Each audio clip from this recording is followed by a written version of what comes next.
zetten. Ja, dat kan ik niks aan doen, dat zit al zo.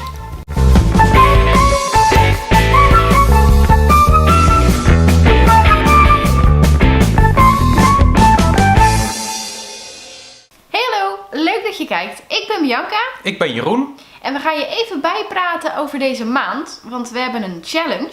Ja, niet zomaar een challenge. Ik ben vegetariër al heel erg lang. Bianca niet. Nee. Maar voor allebei is het toch nog wel een uitdaging om veganistisch te eten. Dus deze maand doen we de Vegan Challenge. Ja, en wat heel grappig is, dat moeten we dan maar gelijk even uitleggen.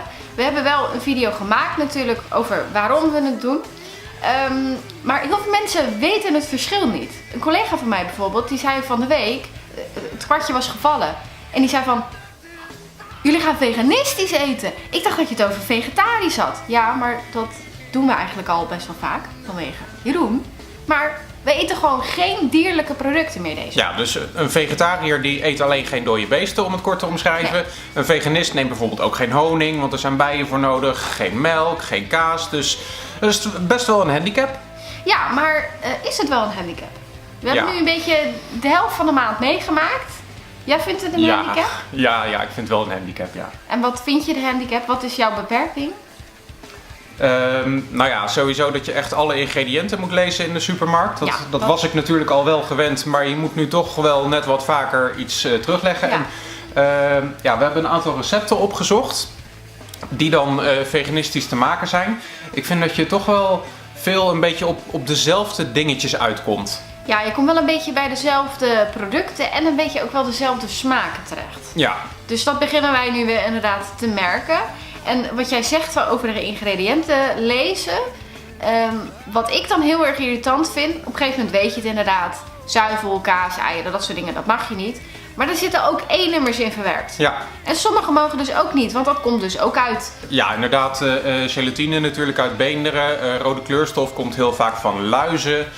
Gewoon geplette luizen, lekker als je dat zit te eten. Neem nog eens een rode M&M. Maar goed, ja, dat zijn allemaal dingen die dus op dit moment eventjes niet... Ik moet trouwens zeggen, ik heb de rode kleurstof van dit vest niet nagetrokken. Ja, dat gaat ook niet. Uit. Nou, eigenlijk als echte veganist moet je ook op je kleding letten. Dat je dus ook geen wol draagt. Geen wol, geen leer, al dat soort dingen. Nou, wij gaan niet zo ver. Wij houden het gewoon even bij ons eten. Dat is al moeilijk genoeg. Nou, ik heb nog geen wol gedragen in die tijd. Ook nog geen leer trouwens. Ik heb dat niet bijgehouden. Ik kijk echt alleen even naar eten. En dat gaat prima. Nou is het alleen...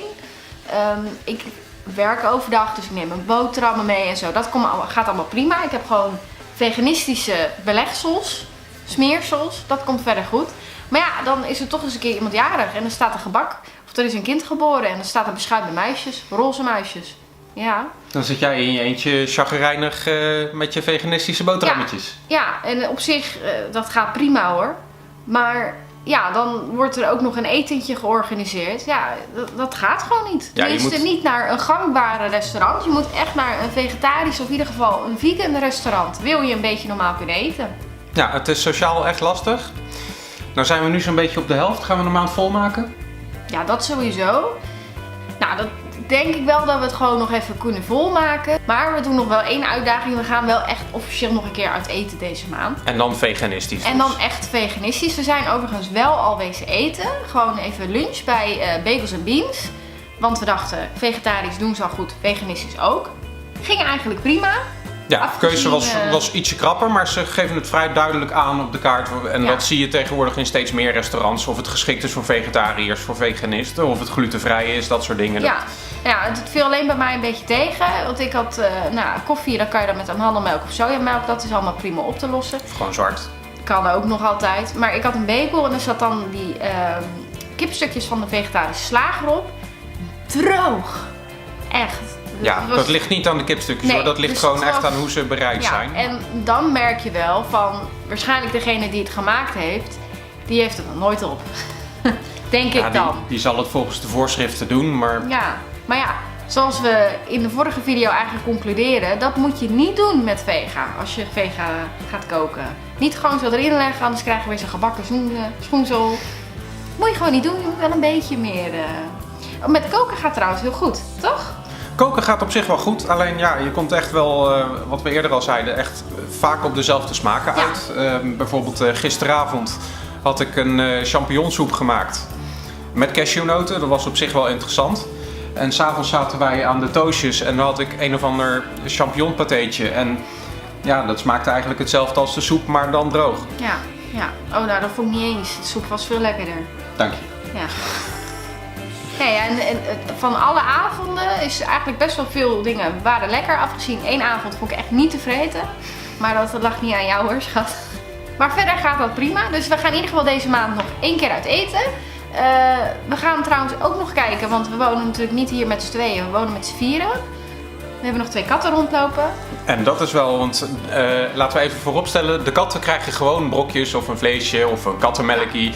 Dat krijgen ze allemaal gewoon, maar we gaan wel 1 keer proberen inderdaad met Bob en Sof. Of dat we ze veganistisch kunnen laten eten. Ja. Gewoon 1 keer. Dus. Gewoon als experiment. Niet dat je denkt van wat een dierenmishandeling. Nee, ze worden al genoeg verwend, maar ja. Sowieso als ze het echt niet moeten, dan krijgen ze van mij wel Ja, gewoon brokjes. Tuurlijk, maar we gaan het op zijn minst even proberen. Nou ja, we weten hoe ze reageren. We weten van Sof al dat komkommer, dat ze dat echt verslindt. Nou vind ik alleen komkommer niet voldoende. Ik heb ook al heel stiekem geprobeerd met de amandelmelk. Ja, dat was wel volgens mij een succes. Sof neemt dat in ieder geval wel. Bob heb ik er nog niet zo naar zien kijken. Dus nou, we gaan gewoon kijken of dat het lukt met Bob en Sof om ze allebei in ieder geval 1 keer veganistisch te laten eten. Ja, en daarover gesproken, ik ga trouwens ook nog 1 dingetje doen. Ik ga ook nog eens een keer veganistisch bakken. Want hoe doe je dat zonder melk, boter, eieren? Dan wordt het zo'n blok cake. Een baksteen. Zo'n baksteen, ja. Jan. We kunnen ook gewoon een baksteen eten. Ja. Doe jij dat? Maar dat moet dan wel zonder slagroom, denk ik.